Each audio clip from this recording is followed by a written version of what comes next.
Welcome to Strictly Facts, a guide to Caribbean history and culture, hosted by me, Alexandria Miller. Strictly Facts teaches the history, politics, and activism of the Caribbean and connects these themes to contemporary music and popular culture.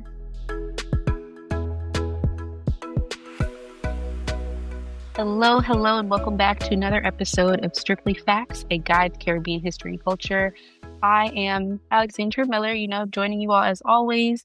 And really excited, especially for today's episode, because we get to continue a conversation I started a few episodes ago, as we started talking about Caribbean military histories, the impact of the British Empire and all of those things, which we'll definitely still get into today. As we talked about a few episodes ago, the West India regiments, we briefly mentioned the War of 1812, really pointing to some of the similarities in the recruitment of Black soldiers. And well, today, I'm really excited to have our guest join us today because Matthew Taylor, as you will get to hear from in a moment, was a listener who had tuned into that episode and was like, wow, like I do the War of 1812. I could definitely contribute to this conversation. So Matthew, I'm really, really grateful to have you and, certainly share your expertise with us on the subject. And so with that, I'll start right off, introducing Matthew Taylor to the show. Matthew is a historian and the author of Black Redcoats, the Corpse of the Colonial Marines, 1814 to 1816. And so, as always, Matthew, as I said, it's really great to have you. And of course, why don't you tell our listeners a little bit more about yourself and what brought you really to this amazing and really in-depth study of the Colonial Marines? Oh, well, it's a genuinely kind of peculiar story. I'm not a historian by trade. At trade, I have a life and a job and all this kind of stuff. History is merely an interest of mine. The reason I wrote Black Redcoats is I discovered one day, purely by accident, a short note on like a website about an interesting military engagement between escaped African American slaves and the American military. And it turned out there was a British angle to this story, which genuinely shocked and interested me. I think of myself as a bit of a guy who knows his British military history. And I went digging, and these days I feel we live in quite a good information age now. If you want to know very granular historical information, you can half the time just find the book and grab it, and there you are. And I was genuinely shocked to discover that there was no book about this. So I kept reading up and digging in archives and articles. And eventually, there was quite a magical day where two things struck me. The first was that I felt I discovered a surprisingly big element to a largely forgotten war, which revolved around the emancipation of enslaved people, turning my kind of British military history that I was like looking into simultaneously also a part of the African diaspora history and the history of emancipation, which made the kind of hobbyist part of me who was just doing this because I like knowing about a niche military subject, get filled with this desire to go, actually, this is an important part of several narratives, African American, Afro-Caribbean, Afro-Canadian, as well as linking back into the relationship between Britain and African-derived people and the history of the British imperialism and British slavery, as well as American slavery. And were fired up by that awareness. I genuinely did feel I was writing something quite out of the blue. It just fully took me, and the various bits and bobs I'd put together over a couple of years, I smashed together into a book in remarkably quick time. I mean, I did it the hard way around. I wrote the book and I had to go back finding all the references, knocking over parts of paper in my house. I knew I read that somewhere kind of thing. But when it was all put together, I had, I believe, a remarkably interesting bit of military history, but also an incredible bit of the history of the African diaspora in the Western Hemisphere, linking together what are now a multitude of disparate Afro-Caribbean, Afro-Canadian, African-American communities who actually all have an incredible shared history. Because it all happened kind of in a war that is not so well known basically anywhere outside of Canada, it was all kind of hidden under that cloak. You wouldn't go looking for a Black emancipatory history in the War of 1812 in the way these things tend to be indexed and recorded. So my quest at present, now that my book is out, purely self-promotional, of course, is to get this story out there and say, actually, everyone, there is an incredible Black liberation story inside this war story. And I really want people to know more about it because it changes how you read the war, if you see what I mean. Certainly. And I think even for us on the other side, well, I'm on the other side of the pond over here, right?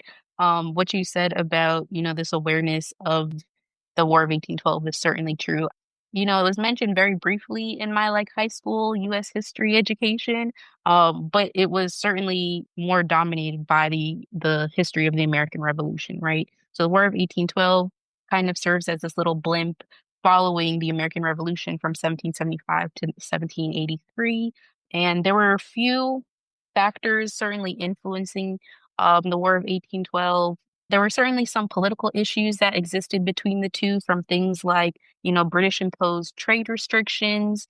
America opposed British trade with Native Americans. There are a multitude of factors that really led to the War of 1812 and America's declaration of war. And so could you underscore for us what some of these things looked like, this sort of relationship between the US and the UK at the time and what really ignited the War of 1812? Yeah, certainly. As you say, like the narrative of the War of 1812 is interesting all over. I mean, here in the United Kingdom, the War of 1812 is basically unknown, apart from when we occasionally remember we burnt the White House. White House. I like the wider context. Yes. The wider context of that is more or less completely alien, if you know what I mean. The War of 1812 is crucial to the story of Canada, so the awareness of it in Canada is much bigger, largely focused on their border where they were defending themselves from the United States. And in the United States history, generally speaking, you've got lots of very intriguing kind of mythologizing about it, as kind of a second war of independence. Or, I mean, I think the part that's most interesting to me as like a foreign observer is where the War of 1812 is often talked about in American history. It's often presented as a war that was fighting an existential threat, despite the fact it was a war started by the United States. So normally you don't start a war to fight an existential threat. The existential threat turns up first, if you see what I mean. And that, as we'll go into, it actually hides a little bit of what I think about this war. In terms of how it started, as you're right to say, there was the United Kingdom, the British Empire, was involved in the huge Napoleonic wars against France, so a truly global war against Napoleon. But within that, the United States was suffering from both French and British trade restrictions because we're two massive power blocks that are at war. And the United States just wants to make money and is being restricted by both sides. In American history, there's a lot of focus put on the impressment of sailors. Because the United States was still a revolutionary state, really, still kind of normalizing its relationships with the empire it had left, all kinds of like really kind of like, tetchy technical arguments about what is an American citizen versus a British subject. Can a British subject surrender that status in favor of American citizenship? All these kind of like very boring legalistic arguments, which really just hide the fact that the Royal Navy, as a global military force, was in constant need of new sailors. Anyone with any skill at sailing is a valuable resource in the world. And American sailors, or at least sailors who claim to be American, speak English. So they're an obvious good grab resource. And normally, normally that kind of impressment, as it was called, is normally talked about as the real starting gun of this war. But to be completely fair, this will sound truly terrible and British. We'd been doing that for years, and the United States had just got over it. The primary reason I believe the War of 1812 again is one you intimated there. In the northwest around the Great Lakes, we saw the rise of Tecumseh and his brother and Tenskwatawa, who were two Native American leaders who managed to put together a pretty solid Native American confederacy. And that Native American revivalist movement had indirect British support. It certainly wasn't an arm of British policy making, but it had British support because they're trading back and forth with our Canadian authorities. And when American forces fought that group, when they captured equipment that was British and so on, the threat of Native Americans armed by Britain became, even though it's a very questionable point, it became in American political life, oh God, the Brits are arming the savages against us, and there was lots of classic racist preconceptions about this means we're all going to die, and in American political life, that got allied to they're trying to strangle us with trade restrictions, they're stealing our sailors, and now finally they're arming horrible, monstrous people on our border. We've got to go to war. We've got to go to war to see them off. The time it happened, 1812, is, I think, a bit of a giveaway about the real aims here. 1812, Napoleon is just about to invade Russia with 500,000 men. It looks like Napoleon is at the maximum extent of his power. He's our big enemy. The entire British Empire is stretched, holding back this peer competitor.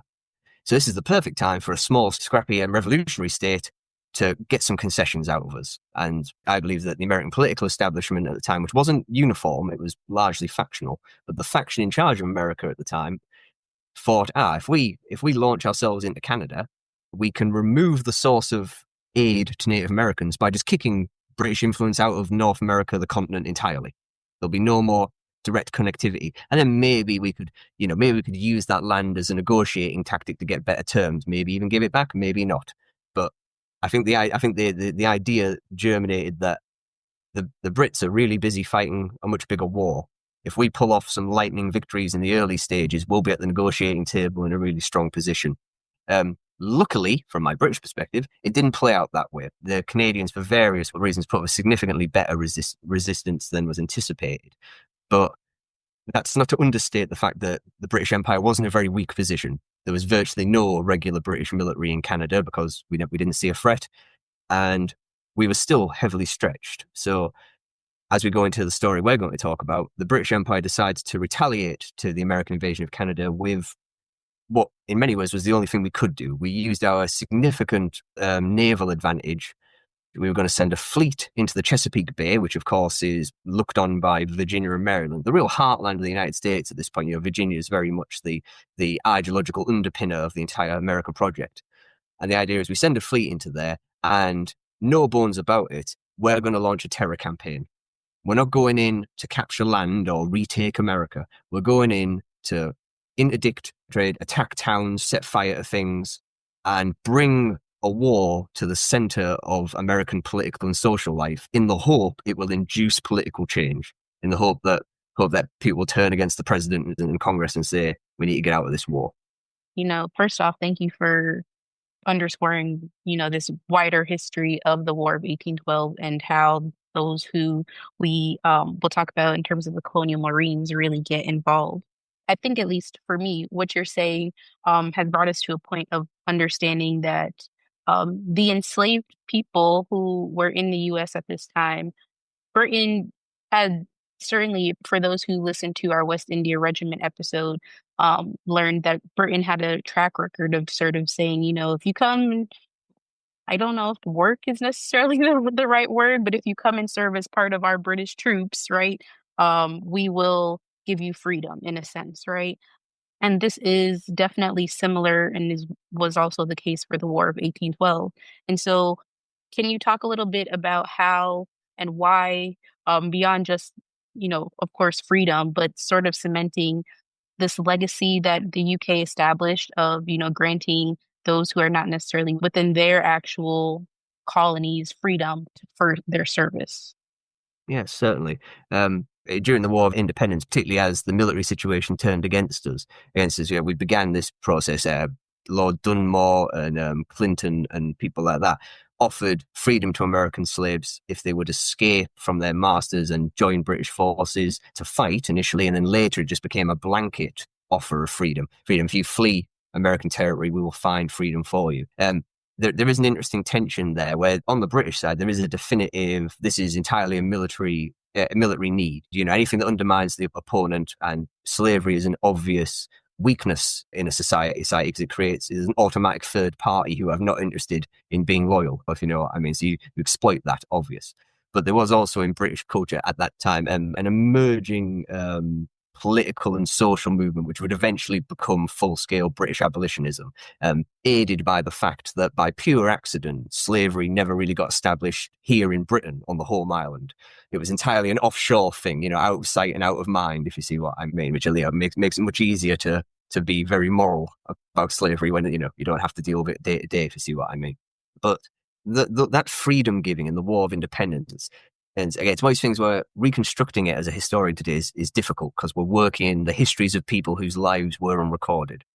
But that freedom giving in the War of Independence definitely appears to have entered African American, enslaved African American kind of oral history and the culture that is only communicated in plantation slave cabins when people are at rest. that something is different about the Brits.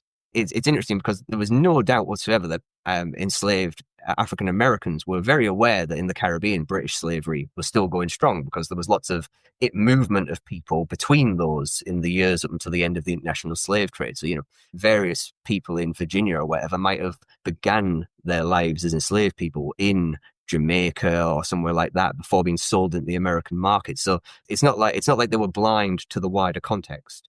But I think this idea that these two slightly different groups of white people, Britons and Americans, have a tension between them, which gives us the opportunity to find freedom for ourselves, was there, if you see what I mean. So a good example of like how this is kind of, it's underneath the wider history, which is largely speaking the white directed history, is when British forces came into the Chesapeake in 1813. So far, I have found zero reference to enslaved people in any of the planning. The mission is to attack America, to damage it economically, to set fire to towns, to cause terror, to bring on political change. And enslaved people just don't appear at all. They don't, they're invisible to the largely white aristocratic leaders of British policy as they are to white aristocratic American leaders. But instantly, this is why whenever I'm telling this story, I always like push back against the idea. This isn't a benevolent Brits coming along and freeing people story. So British military arrives in the Chesapeake Bay for a pure military objective, which is hurting the United States. And enslaved African Americans come to British forces and offer services in exchange for freedom instantaneously. So British forces arrived in February 1813, and literally in, I think it was the 11th of March 1813, so within about 2 and a bit weeks, 9 African American men stole a boat, sailed out to one of our warships, HMS Victorious, signed up, became part of the crew, and they served for seven or so months, and then HMS Victorious went back to Halifax in Canada, and they were released from service as free people. That was then followed by when British forces went on land to raid and loot and so on. African Americans would just come to them and just ask to be taken away. Within this, we see the length and breadth of the talent, skill, and utility of all these people. The HMS Boreas and HMS Mohawk both benefited from a black pilot. So he was an enslaved black man who had been part of a fishing fleet. He escaped, used his knowledge of the local rivers and the depths and so on to guide British warships to areas we had no idea we could go, if you see what I mean. And this changes the paradigm. So our initial attacks on the American coast, this area, they're all American War of Independence redux. We have a little bit of success on the coast. You get further inland, you get ambushed by militia, the local farmers, they know it all better. They're sniping from behind trees, all the classics. But when African Americans come to us in great numbers, that is instantly flipped because there is a secretive underground world of movement and information sharing amongst African Americans, which is partially part of resistance to slavery. And now British forces have access to that. So you get some really intriguing ones where American commanders who are previously quite boisterous about fighting the Brits, they now say, oh, it's happening to us. We're being ambushed by British forces. And there's no bones about it. They point straight at African Americans. They say it's the knowledge and intelligence of of African Americans that pulls British forces up levels against us, if you see what I mean. The war in itself, of course, there were, as you pointed to, certain successes and achievements on either side. But ultimately, and again, right, it's not as lofty in memory compared to like the Revolutionary War in a sense, right? But these colonial Marines, as you discussed for us, really were integral in the ways that the British were able to succeed.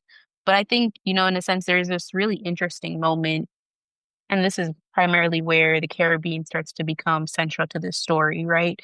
There's this really interesting moment when Vice Admiral Sir Alexander Cochrane, so this is, almost at the end of the war now, he issues a proclamation that really went against British orders, giving the Marines the freedom to choose between enlisting or, resettling in somewhere else in the some other British colonies. And I found that, again, there's an interesting distinction between the Colonial Marines and the West India regiments because they did give them an option to join the West India regiments. And to an extent, a lot of people declined.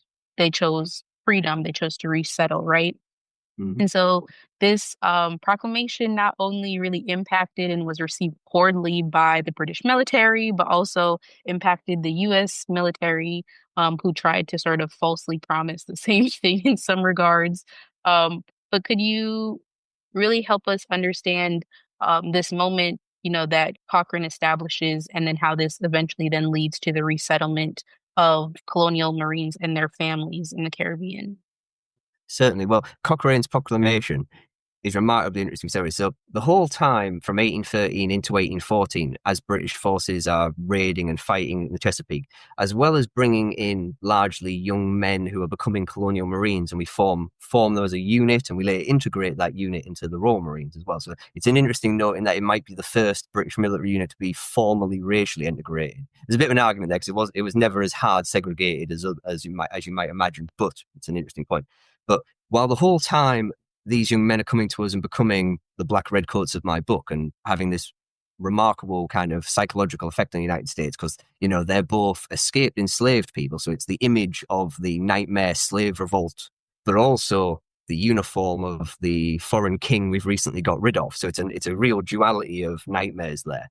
The whole time, civilians, African American enslaved women, children, very old people, and those who simply don't want to serve in the military capacity, they're fleeing to British forces as well. And I think this is a pure historical happenstance. The combination of officers present in the Chesapeake were inclined to humanity, to these people who are fleeing. Largely, I think because Cochrane and his subordinate Coburn were both so focused on damaging the United States that they rightly said every single person who leaves the United States is a win for us as a propaganda measure, as an economic damage. So they turned happily to bringing in as many people as were happy to come. Tangier Island, which is in Virginia, but is in the middle of the Chesapeake Bay, basically got turned into a refugee reception center for African Americans fleeing slavery in Maryland and Virginia. And that means that Cochrane's proclamation goes against stated British policy, which is generally speaking not to encourage widespread slave uprisings, partially because we've got our own slave colonies, and there's also a kind of a European angle on if Britain encourages a savage uprising of enslaved people, that'll damage us because we're fighting Napoleon in order to fight for civilization and humanity, if you see what I mean. He's a hideous dictator, so we can't undermine that by kicking off savage wars elsewhere. But the proclamation is, in many ways, it's just a recognition of what's already happening. By this time, we've already got at least a few thousand people out of the United States. Cochrane's proclamation is literally just formalizing a situation that already existed.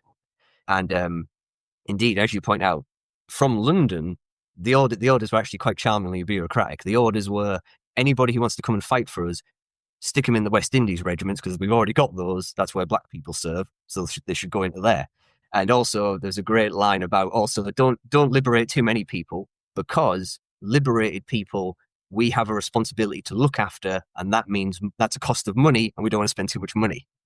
But ironically, by saying we have a responsibility to them, you kind of already set a contractual standard there, if you see what I mean. They're not just entirely at your mercy. You're indicating a responsibility towards them. The West Indies regiments, for reasons that discussed in your previous episode, was not an appealing prospect to many. A small number of African Americans did join up. From looking at the stuff I've got, I think mainly young men who just fancied a military life. There's always someone who that appeals to, and off they went.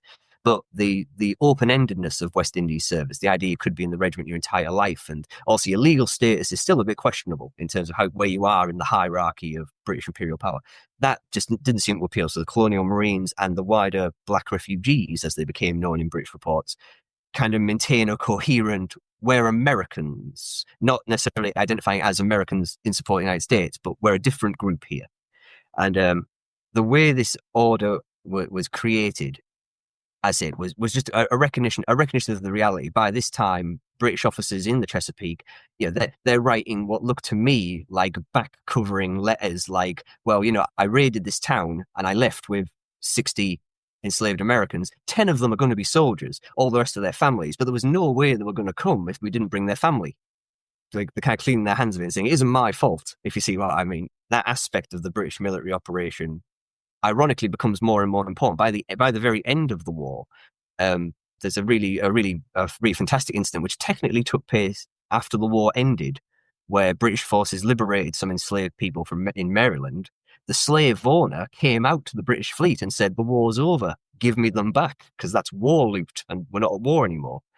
And not the officers as such, but the crew of the ship. It was HMS Havana. The crew of the ship said to the officers of the ship, "We will put our hands in our pockets and give this guy all the cash on the ship to go away, rather than give these people back." And the captain of that ship wrote that in a report to his commander, saying, "Well, and what can I do?" So we sent him off.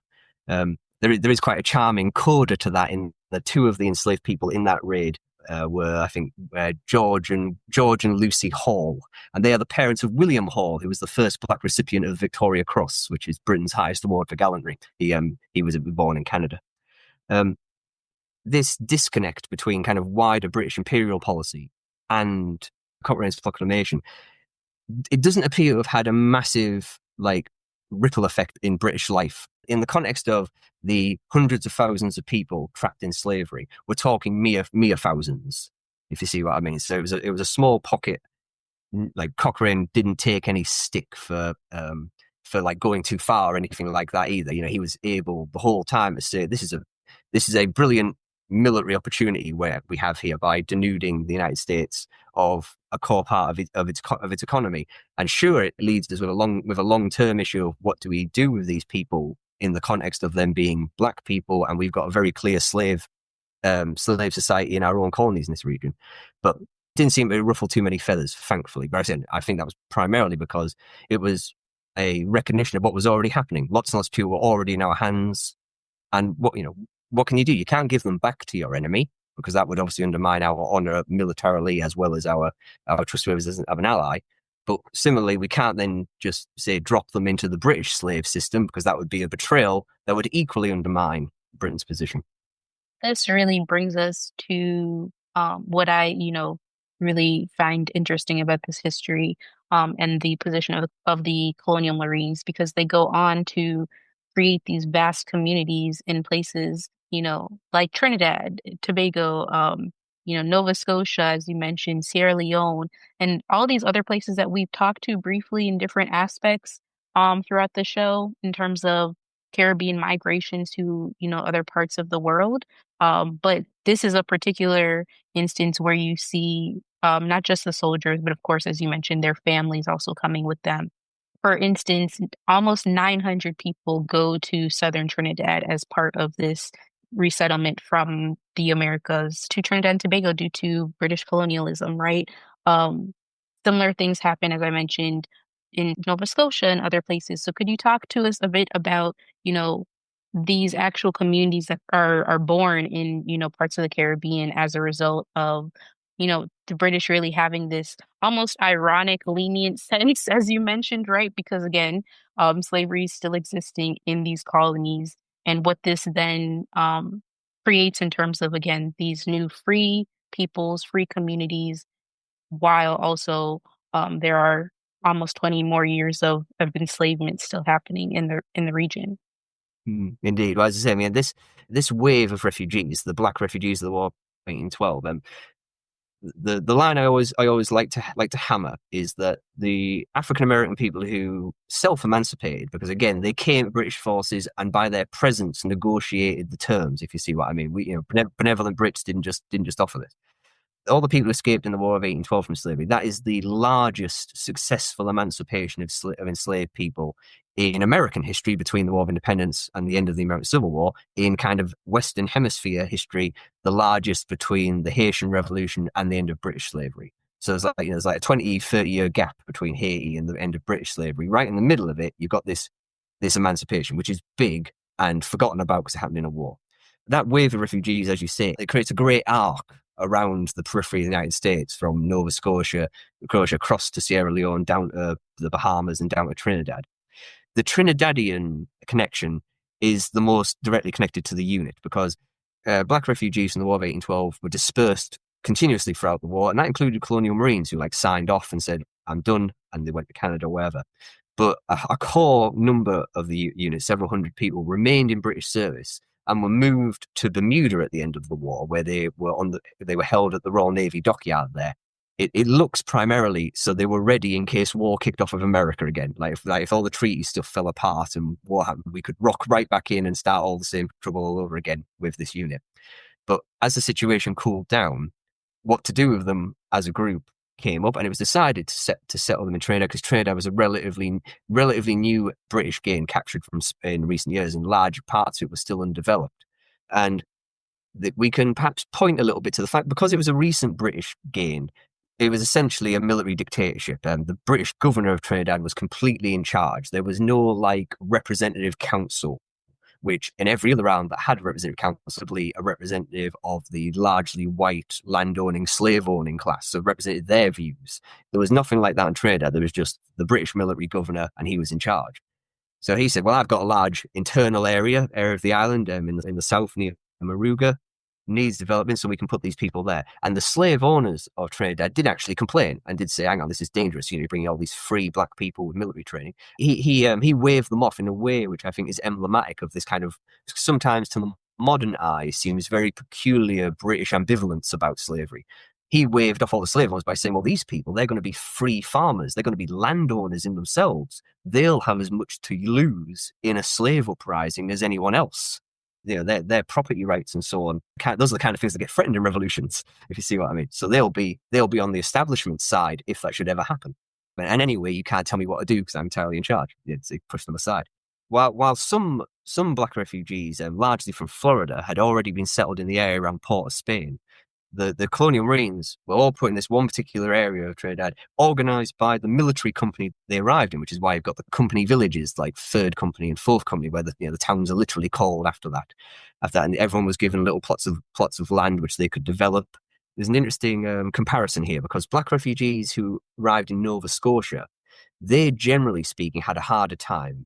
They suffered what you can only describe as a mixture of indifference and neglect from British colonial authorities. We've got lots of written records from like former officers of the Colonial Marines, sergeants and corporals, saying I served ably and I was offered support to get my life up and running and I'm not getting it. Give me it. There's also an interesting element that at one point London literally wrote to the governor of Nova Scotia and reminded the governor of Nova Scotia that we had a contractual obligation to help these people get their lives set up. But they were kind of left at kind of a precarious life on the edges of the white society of Nova Scotia. They're still very proud of their freedom, though. That kept them going quite hard. You feel that a lot. In Trinidad, they got full support from the colonial authorities with regular rations until they'd become self-sustaining, lots of tool and equipment providing. A single white man was kind of given like a supervisory role, but he was largely just an intermediary between the colonial governor and what appears to have been a kind of council of former officers, the former sergeants and corporals of the Colonial Marines, became like the constables of their new communities.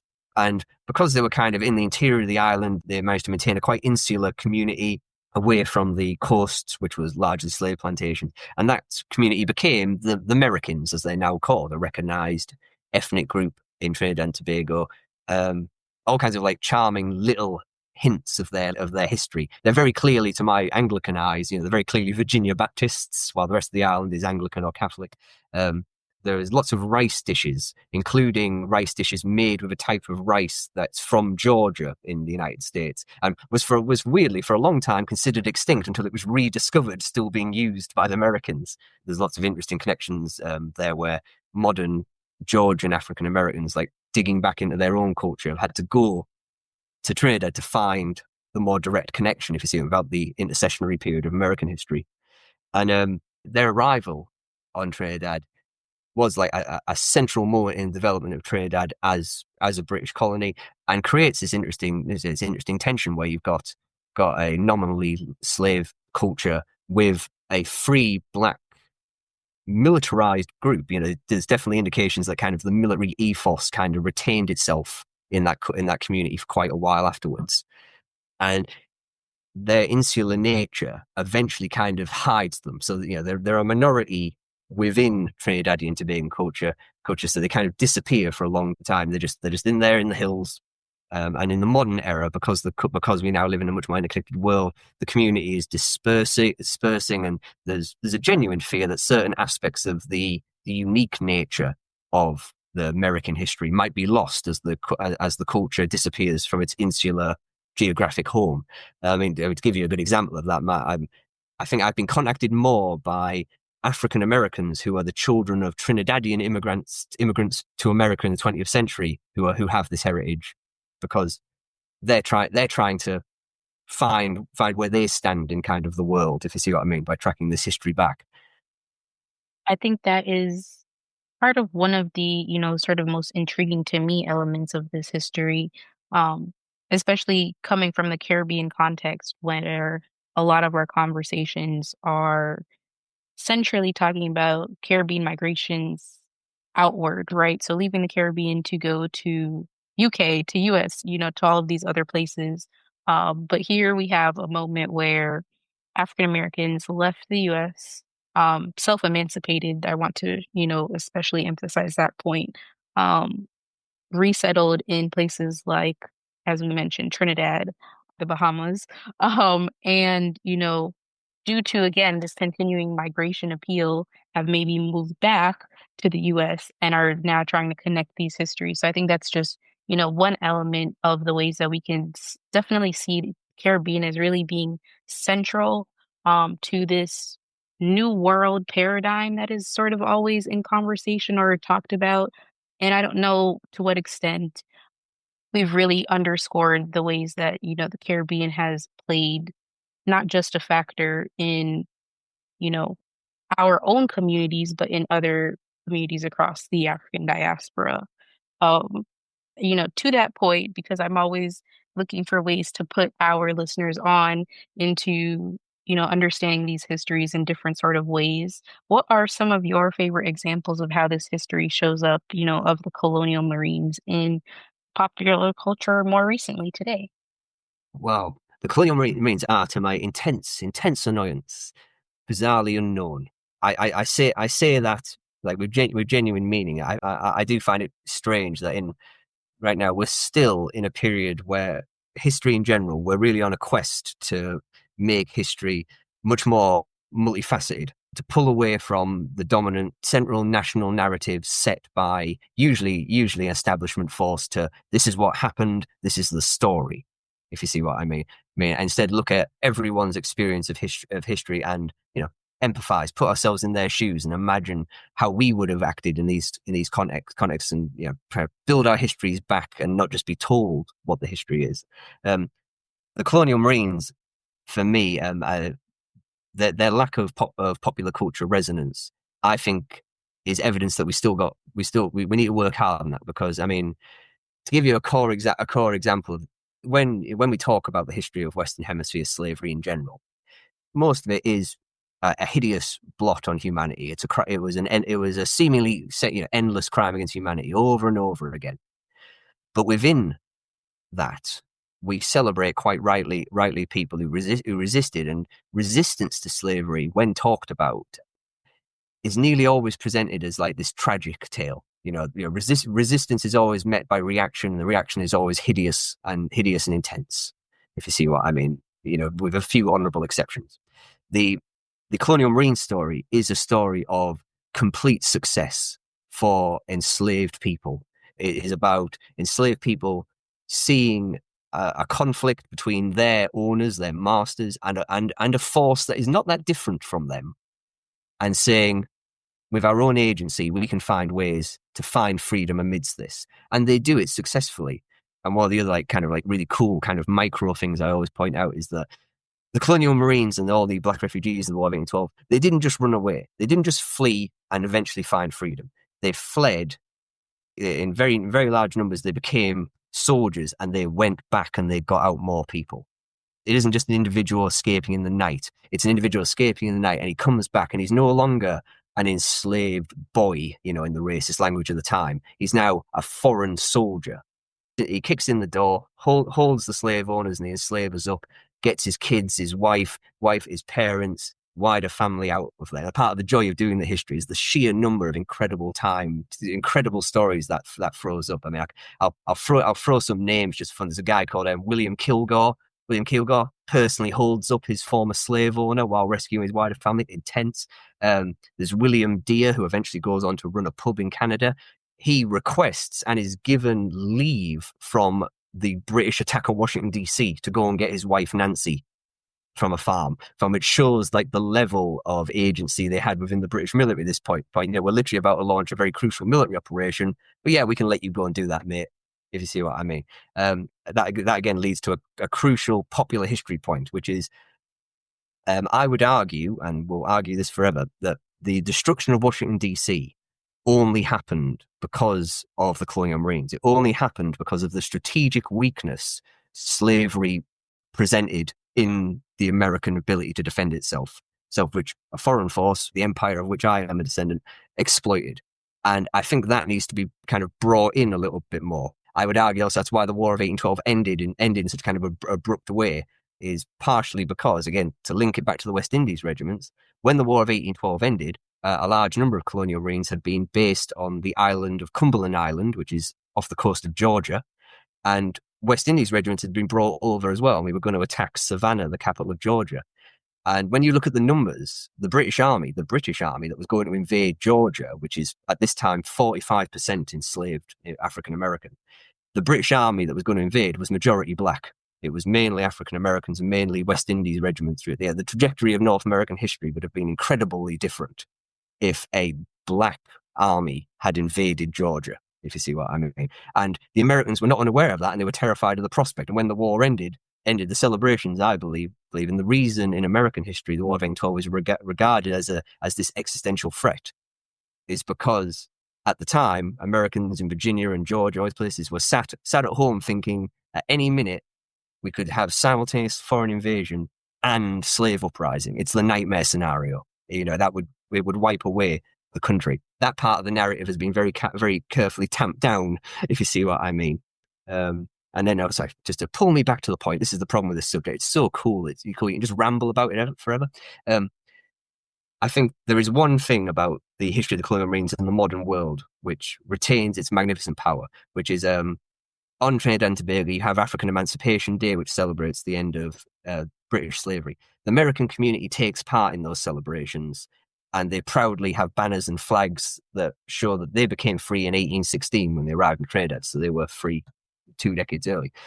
But they nearly always have a series of the community's children dress up in little red coat uniforms as little Colonial Marines, because these were people who fought for their freedom, independence, and they gained it, and that's an incredible legacy in the world.